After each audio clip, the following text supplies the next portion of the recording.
Boa noite, irmãos e irmãs, queridos da Instituição Espírita Centelha de Luz e a todos os nossos irmãos que nos assistem.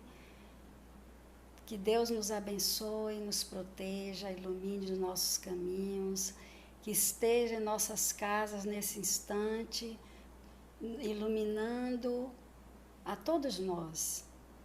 Que assim seja e que nós possamos estar unidos por um só pensamento, um só coração.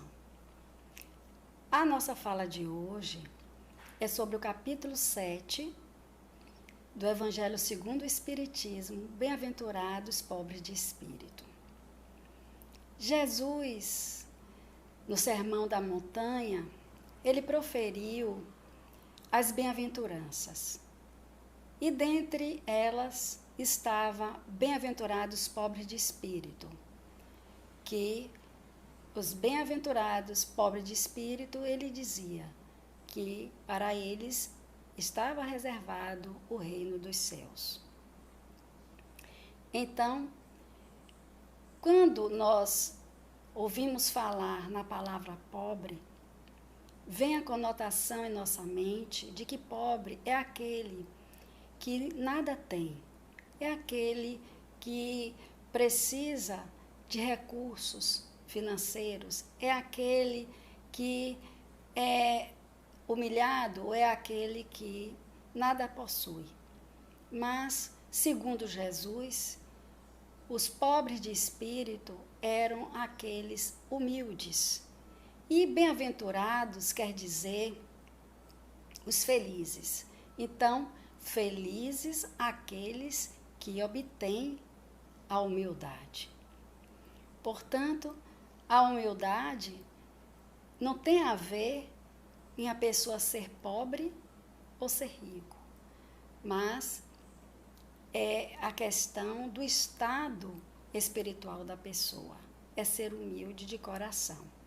Enquanto que o orgulho, ele é um sentimento, uma qualidade que atrai qualidades negativas, porque o orgulho afasta de Deus, enquanto que a humildade, ela atrai a Deus para si, porque abre um leque para outras qualidades boas, que são as virtudes, o perdão, o amor ao próximo, a benevolência, a indulgência, a tolerância, a paciência. E o orgulho, ele é um vício que toma conta do ser e ele fica cheio de arrogância, ele fica prepotente, ele fica alguém que se acha acima dos outros, enquanto que o humilde, ele é sempre alguém que está, não é que ele seja submisso, mas é que é alguém que está sempre feliz, está sempre calado, sempre contente, sempre diante das leis de Deus, diante do que possa ocorrer com ele, ele está conformado. Não é aquele conformismo de ficar parado, achando que tem que ser dessa forma, mas é de uma forma que ele possa trabalhar, viver a sua vida sem estar se lamentando toda hora, achando que ele é um pobre coitado por estar passando determinadas coisas. E o pobre pode ser orgulhoso e o orgulhoso pode ser humilde. Eu lembro que, ainda jovem, recém-casada, eu e meu esposo frequentávamos uma instituição espírita e lá nós fazíamos parte de um grupo e que íamos às ruas para dar um mingau, um pão, e numa noite da semana para aqueles necessitados mendigos que viviam nas ruas.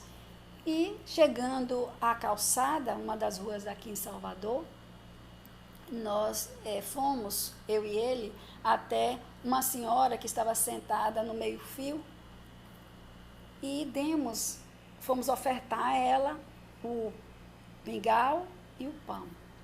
Foi quando ela olhou para nós com raiva, estava com um rosto assim, uma fisionomia muito enrugada, e pegou o alimento e jogou no chão. E disse para nós que não precisava daquilo, da nossa esmola. Nós ficamos surpresos com a ação daquela criatura, aquela reação, e nos conformamos, né? Respeitamos a vontade dela e saímos. Mas aquilo, refletimos sobre aquela situação. Podia ser que aquela criatura fosse alguém revoltado pela situação dela. Podia ser alguém que tenha passado um dia não muito bom. Ou talvez ela não aceitasse realmente e achasse que aquele alimento de boa vontade que nós estávamos dando fosse uma esmola. E esmola talvez ela não aceitasse. Por isso, nós vemos que era um ser que estava ali numa condição de necessidade, mas tinha um orgulho dentro de si, uma vaidade. E vemos também pessoas ricas que têm um coração tão nobre, de uma simplicidade, de uma bondade, de uma generosidade, que sai do seu conforto no lar para ir até os bairros mais pobres para levar alimento para algumas famílias, visitar os asilos, visitar as enfermarias e levando para as pessoas algo de bom, que é a sua presença, o seu carinho, e também se alimentando daquele amor, daquele bem que está fazendo, porque o amor nos traz um bem-estar, que é a questão da solidariedade. E então, Jesus falando às pessoas, e ele sempre aproveitava o momento ideal para contar uma parábola ou uma história. Ele disse que quando nós formos a um determinado local, formos convidados, ficarmos um pouco na retaguarda, aguardando que aquele dono da casa ou do local que nós estivermos, numa festa, nos chame até ele, nos coloque em um determinado local, porque se nós nos atrevermos ou nos adiantarmos em sentarmos em determinados locais ali reservados, podemos ser convidados para sair. E aí nós iremos passar por um constrangimento. E é a questão de, quando Jesus dizia, aquele que se eleva será rebaixado. A esposa de Zebedeu levara seus 2 filhos ao encontro de Jesus. Quando lá chegaram, ela se dirigiu ao mestre e disse, fazei com que eles sentem um à sua esquerda, outro à sua direita. Aí o mestre, olhando para os rapazes, os perguntou, vocês poderão beber o cálice que eu beberei? Eles responderam, posso sim. Jesus disse, é certo que bebereis o cálice que eu irei beber, porém, a sentar do meu lado, esquerdo ou direito, isso o Pai é quem vai determinar. Querendo dizer que é o Pai que iria escolher. Jesus já era aquele ser superior, aquele ser rico em virtudes, de uma elevação espiritual ímpar. Ele era obediente a Deus e submisso a Deus, ao nosso Pai. Ele dizia que seja feita a vontade do Pai. Ele era um servo obediente a Deus. Então, meus irmãos, nós precisamos ser obediente a Deus. Nós sermos aquelas criaturas que já que elegemos o Cristo para sermos o nosso companheiro nessa jornada da vida, nós temos que agradá-lo da forma da nossa melhoria interior. Abraçar os seus ensinamentos e exercitá-los. É muito difícil seguir o Mestre, assim ele o dizia, porque seguir o Mestre é nos despojarmos de todas as nossas mazelas, a nossa inferioridade moral, para criar hábitos novos, qualidades renovadas, virtudes que venham a preencher a nossa vida de alegria, de bem-estar. Moisés trouxe para nós, com as leis que foram estabelecidas, a justiça. Jesus trouxe para nós a lei de amor. E a doutrina espírita, a verdade. Jesus já afirmava que viria um consolador. Ele nos prometeu um consolador e que esse consolador era a verdade. E a verdade nos veio através da doutrina espírita, que foi codificada pelo nosso grande Kardec. Esse mestre querido que se ocupou de exercer uma função de codificador através dos estudos, das pesquisas incessantes, e nos deixou esse legado maravilhoso desses 5 livros que é os postulados da doutrina espírita e revistas espíritas e outros mais 2 livros.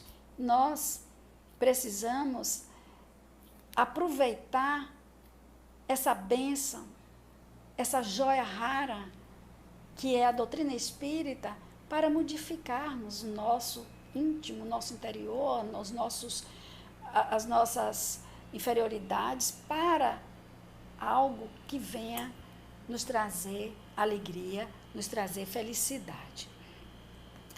E Kardec é a representação, podemos assim dizer, do homem inteligente. Aquele homem inteligente que era sábio, culto, estudioso, um professor, e que saía da cidade de Lyon, onde ele residia, em Paris, para ir a outras cidades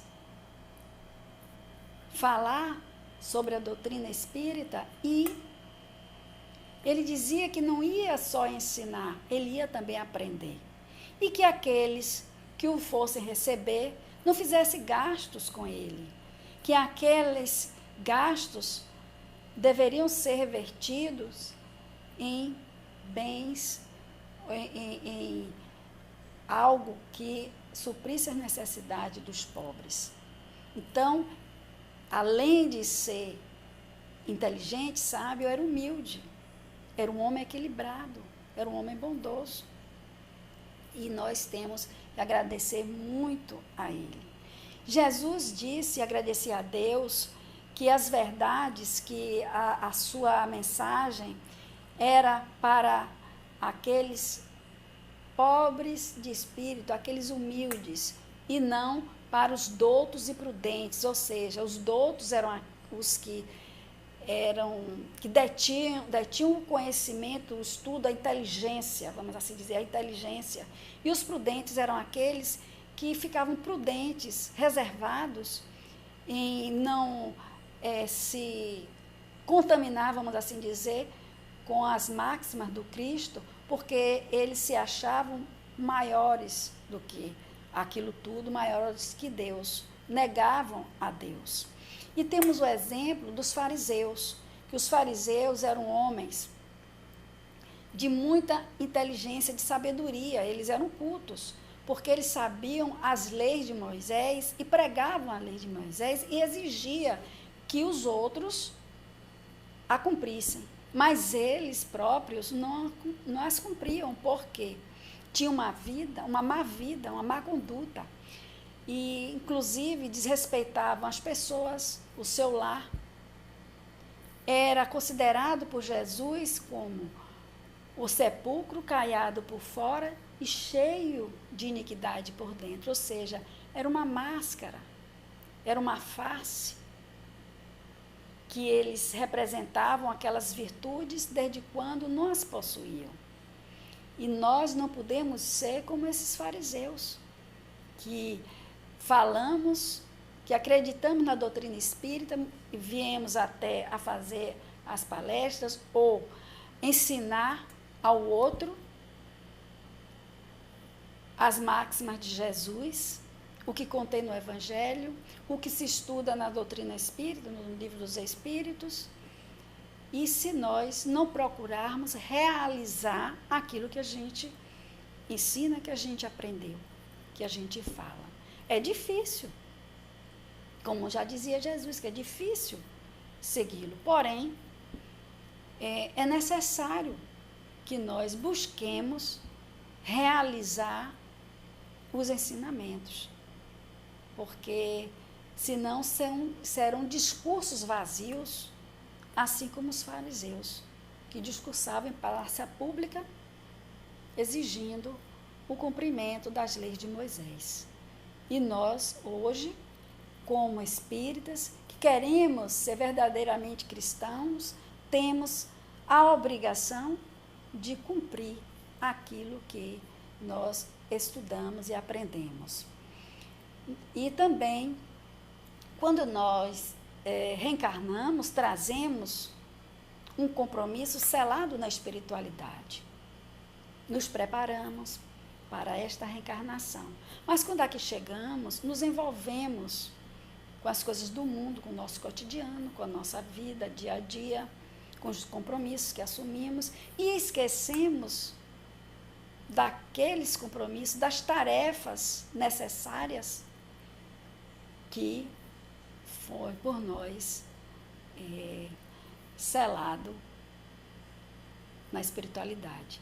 Mas não são promessas que a gente não possa cumprir, não são compromissos que a gente não venha ter condições de realizar, mas são os compromissos na seara do Mestre, na seara de Jesus e conosco mesmo. Que não viemos aqui a passeio, nós viemos aqui para trabalhar as nossas virtudes, para melhorar as nossas qualidades morais, para ajudar também o nosso próximo. E ajudando o nosso próximo, nós também estamos nos ajudando. Não é exigir que o outro seja como a gente quer que seja. Não, é mostrar com o nosso exemplo da necessidade da mudança. E isso é muito importante para nós. Nós não podemos ficar achando que ser bom, ser humilde é maravilhoso, sem fazer a nossa parte. Temos que ser humildes de coração. Jesus nos assemelha a uma criança, como nós já falamos, pela necessidade que nós temos de sermos singelos, sermos puros de coração, para termos o reino dos céus, como assim ele prometeu. Nós temos, assim, na terra, várias vertentes de interpretações sobre o Evangelho de Jesus, mas algo nós não devemos esquecer, que o orgulho é um terrível adversário da humildade. E não podemos ser orgulhosos. Não cabe mais para nós que abraçamos a doutrina espírita e que desejamos ser fervorosamente cristãos. Então, a humildade e a caridade, ela tem que andar de mãos dadas para que possamos ser verdadeiramente servos do Senhor Jesus. E, além de Irmã Dulce, que nós já citamos, temos Bezerra de Menezes, que era um exemplo de caridade imensurável, porque ele tinha uma bondade inata no seu coração, quando em sua área médica, na sua profissão, ele atendia em seu consultório milhares de pessoas que não tinham recursos para pagar a consulta, nem tampouco comprar um medicamento. Ele cansava de tirar do seu bolso o dinheiro para que a pessoa pudesse comprar a medicação. E um dia ele atendeu uma senhora com um filhinho nos braços que ardia em febre, e ele então correu a mão no bolso e lá não tinha um centavo sequer. Ele olhou a sua mão e pegou o anel de formatura e ofertou àquela jovem senhora. Ela se emocionou com aquele ato e ele disse que comprasse a medicação e também alimento para seu filho, porque ela tinha dito antes a ele que não tinha dinheiro para comprar aquela medicação que ele tinha receitado, porque nem sequer o alimento para prover a necessidade do seu filho, dos outros filhos, porque não tinha recursos. Então, nós verificamos que o nosso Bezerra de Menezes, esse ser espiritual maravilhoso, fazia muita caridade, a caridade do seu coração. Cansava de sair na madrugada para atender, que era chamado à sua porta, deixava a sua família, deixava também sua família, algumas vezes, sem alguns suprimentos alimentícios, porque ele dava tudo que podia na rua, ele não pensava duas vezes quando ele ia fazer a caridade. Esse era humilde, é humilde, um ser que sai de dentro de si mesmo, deixa tudo para acudir, para acolher o irmão. O Chico Xavier, quantas vezes ele fez o bem, foi visitar pessoas na sua comunidade, foi levar alimentos, distribuir alimentos abaixo do abacateiro que tinha no quintal do centro, a sopa, aquelas milhares de pessoas. E também, quando ele chegou aos 88 anos, já na idade provecta, doente, sentado numa cadeira de rodas, não tinha mais forças para atender aquela multidão, a escrever, psicografar as cartas das notícias do além-túmulo, que confortava os corações de muitos, principalmente das mãezinhas. Ele olhava uma certa noite aquela fileira aguardando por ele, e ele então, como não podia atender dessa forma, através da psicografia, ele mandava que as pessoas entrassem, as pessoas em fileira iam uma a uma beijando sua mão. Alguns estavam ali para vê-lo apenas, outros para sentir a sua presença, o seu perfume, porque diziam que ele exalava perfume, a sua energia maravilhosa, porque saindo daquele local iam levar aquela vibração maravilhosa de bem-estar que ele causava nas pessoas, pela sua bondade, pelo seu excesso, a humildade, excesso de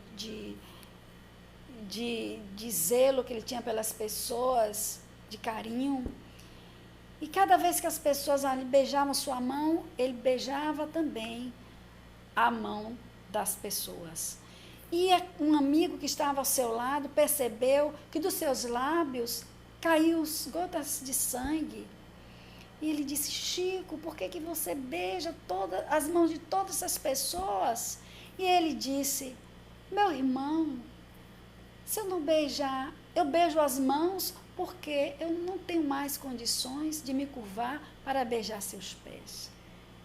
Gente, que ato maravilhoso, que gesto de humildade é desse homem. Esse homem que viveu no meio de nós. Quantos perderam a oportunidade que ali conviviam com ele dia a dia, de aproveitar esse ser luminoso para lhe servir de exemplo e modificar suas atitudes para melhor. Imagine conviver com aquele ser que tanto ensinava. E nós, meus irmãos, que temos essas criaturas como exemplo, nós temos que agradecer a Deus a todos os dias para que nós venhamos a ser criaturas dignos do amor de Deus.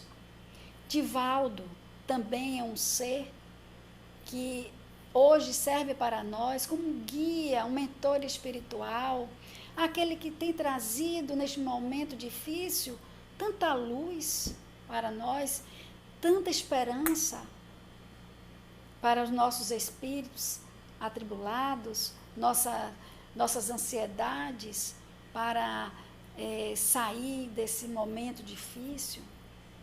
Ele, em uma das suas palestras, inclusive foi no sábado, ele contou uma história que quando ele tinha 18 anos, ele já trabalhava no serviço público e todas as tardes, ao sair, ele percebia que seus colegas saíam do trabalho e sempre acompanhados. E ele sempre sozinho. Se sentia tão só, tão solitário. E ia do trabalho para a pensão, todos os dias. E no pensionato, ele não tinha amigos. Ele tinha deixado a sua família no interior, em Feira de Santana, e veio morar em Salvador para trabalhar. Então, um dia, no bonde,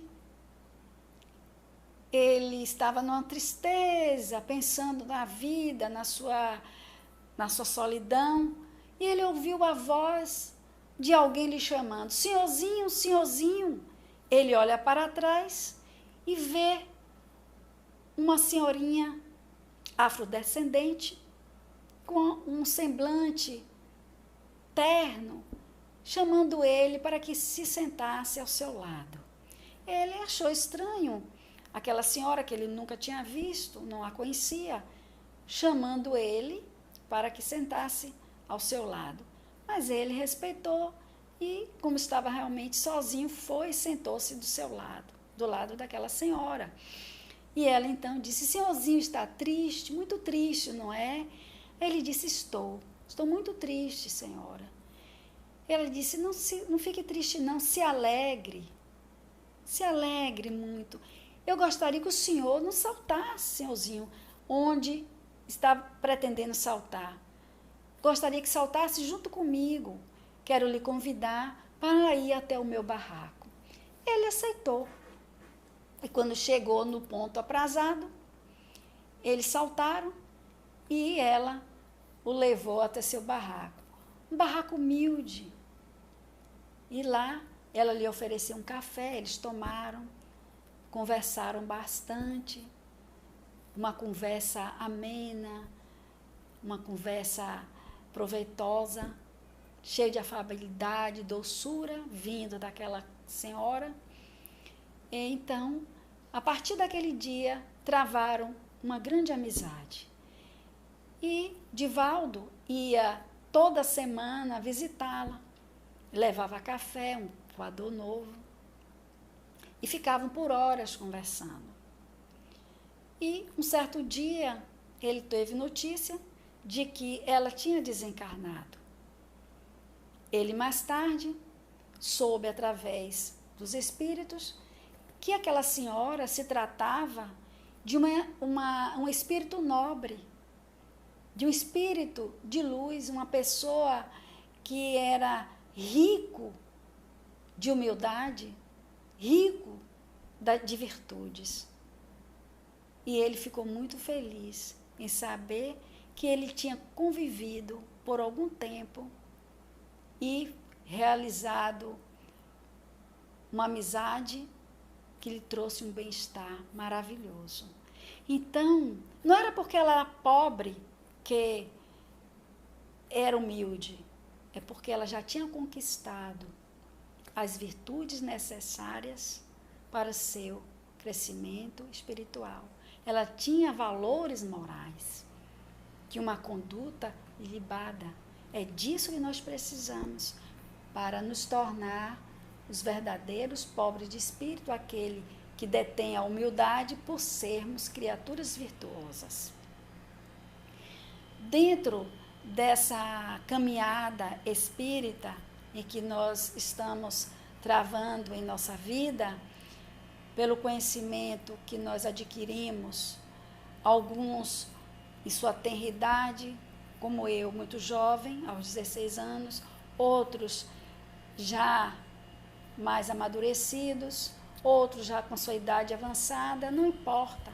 O que importa é que aproveitemos as lições estabelecidas no Evangelho, no Livro dos Espíritos, na Gênesis, no Céu e Inferno, em Obras Póstumas. Devemos estudar as obras kardecianas para que possamos realmente dizermos que somos espíritas. E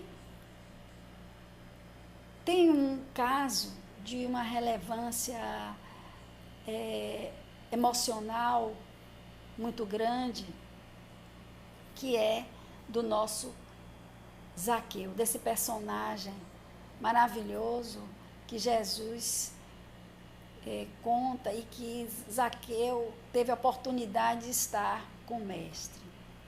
Zaqueu era um homem funcionário público, era um cobrador de impostos e era rico por obter determinada fortuna, juntou determinada fortuna por esse serviço que ele prestava ao governo na cobrança dos impostos, e ele provavelmente deveria ter um salário alto, e então foi juntando.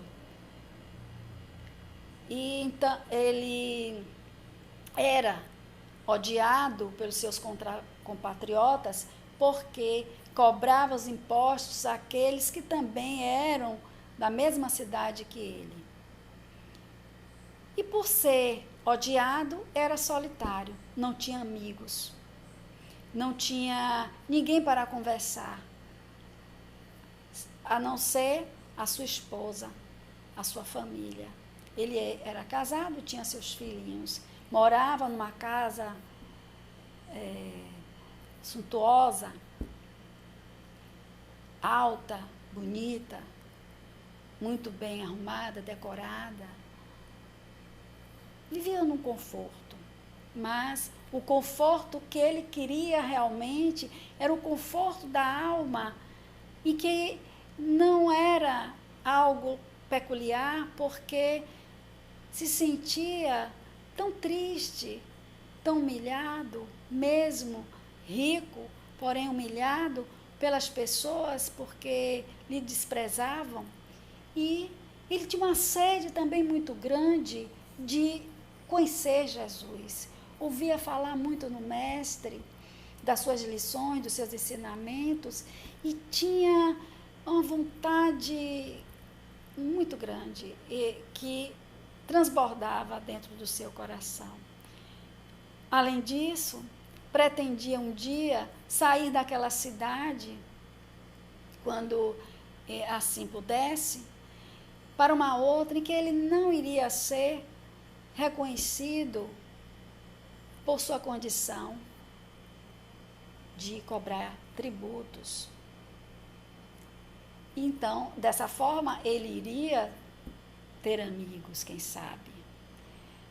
Naquela tarde ensolarada, ele encontrou Bartimeu, o cego de Jericó, a quem ele provia as necessidades básicas para a sobrevivência daquele homem.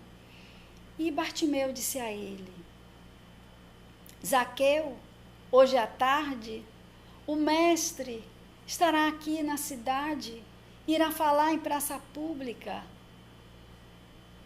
Ele se encheu de alegria e cresceu a vontade de estar com o mestre. Lembrou-se que Jesus iria recebê-lo sem preconceitos, porque Jesus não era preconceituoso. Ele também lembrou-se de que Jesus tinha atraído para o seu apostolado, tinha um discípulo que se chamava Mateus e que também era cobrador de impostos. Então, dessa forma, ele pensou: Jesus não irá me rejeitar. E ele saiu correndo para estar com o mestre Jesus. Quando ele chegou na praça, a praça estava repleta por uma multidão que arrodeava Jesus. Jesus vinha andando e ele adentrou por aquela multidão, mas não conseguiu ver o mestre, porque ele era muito pequeno, ele tinha uma baixa estatura. Aí teve uma ideia de subir numa árvore. E essa árvore tinha seu tronco muito frondoso, seus galhos grandes e fortes, coberto por aquelas folhas densas, que fazia uma sombra muito grande. Ele subiu rapidamente e sentou-se em um dos seus galhos. De lá, ele via Jesus perfeitamente. Jesus passava embaixo da árvore e parou de repente. Sentiu a vibração de Zaqueu, aquela vibração de alegria, de euforia.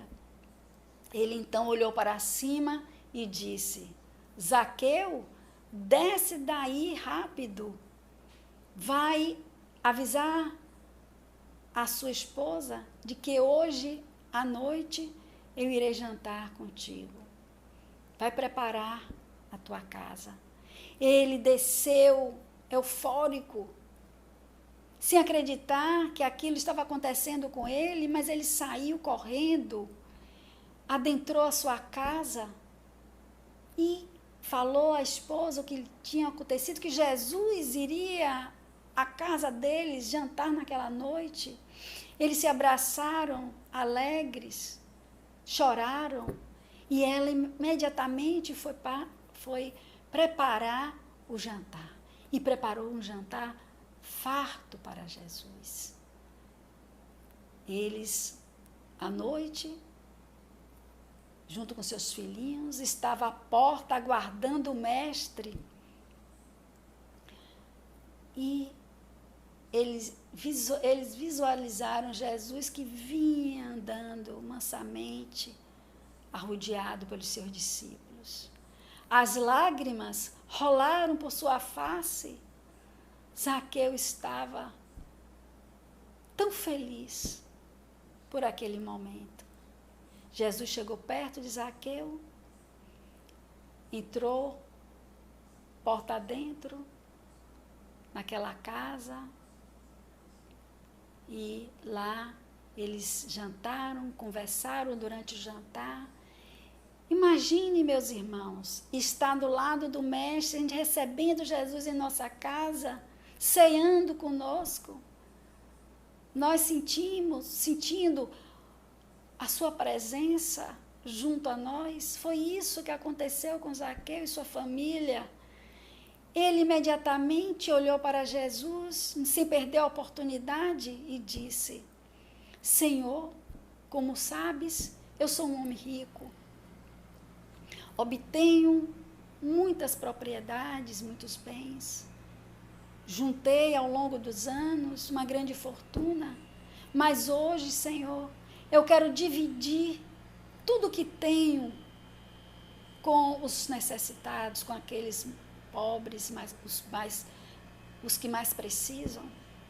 E se eu devo a alguém, pagarei em dobro. O mestre Jesus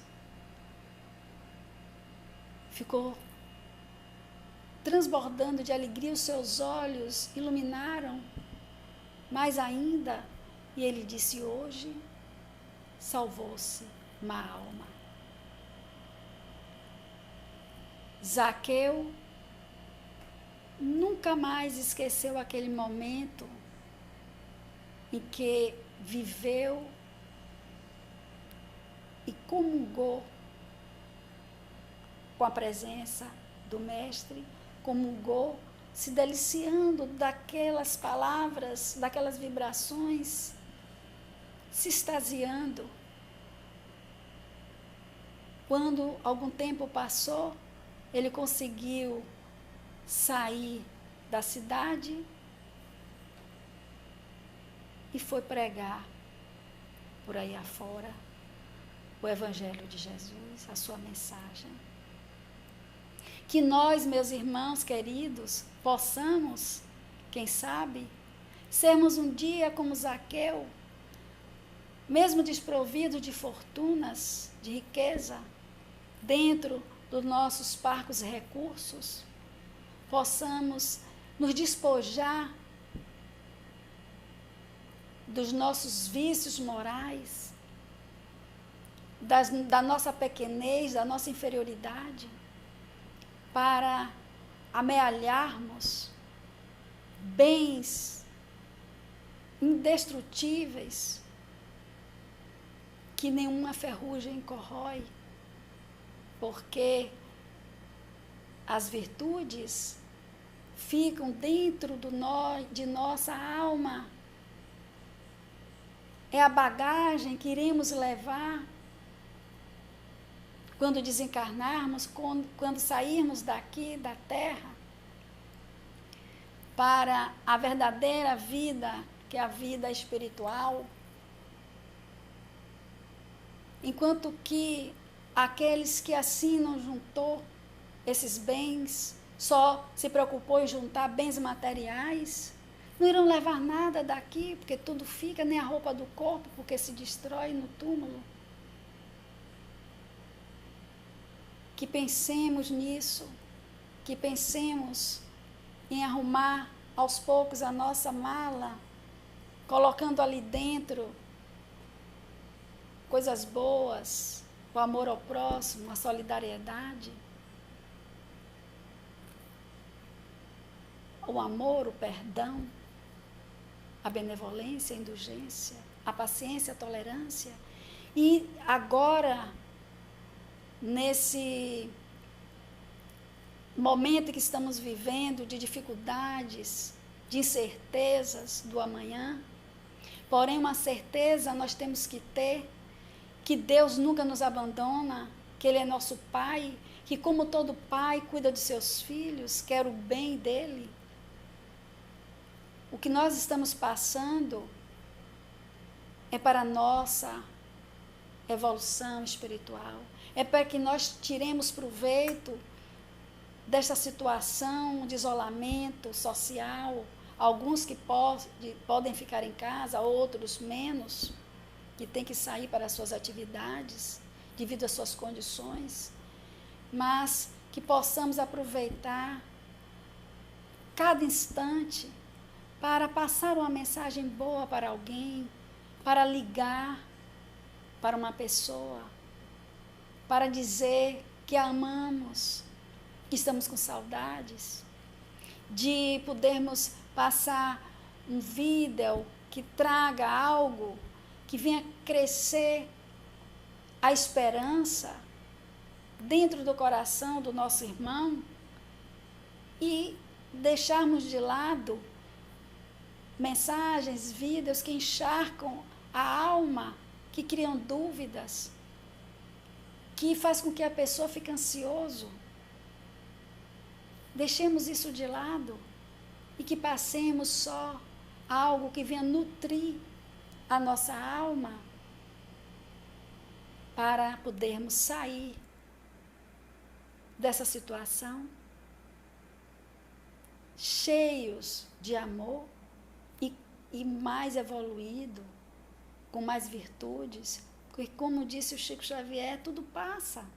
Isso vai passar, meus irmãos. Oremos por aqueles que estão sofrendo nos leitos dos hospitais, aqueles que estão sofrendo pela separação com o desencarne de seus familiares, aqueles que se foram, vamos orar para que eles tenham um despertar tranquilo e sejam recebidos pela espiritualidade maior, pelos seus amigos, pelo Mestre Jesus, nosso Messias querido, nosso guardião, nosso companheiro. Então, que possamos ser verdadeiros, pobres de espírito, felizes de humildade, nessa bem-aventurança que o Mestre nos falou, que para eles, os pobres de espírito, está reservado o reino dos céus. Que nesta noite possamos refletir sobre esta lição do Evangelho, que tanto conteúdo tem para preencher a nossa alma de amor, de boas virtudes, que Jesus nos ampare, nos proteja, ilumine os nossos caminhos. E sou grata, meus irmãos queridos, por esta oportunidade de estar aqui para transmitir algo para todos nós aprendermos juntos. Boa noite e que o Mestre fique com todos nós, hoje, agora e sempre. Que assim seja.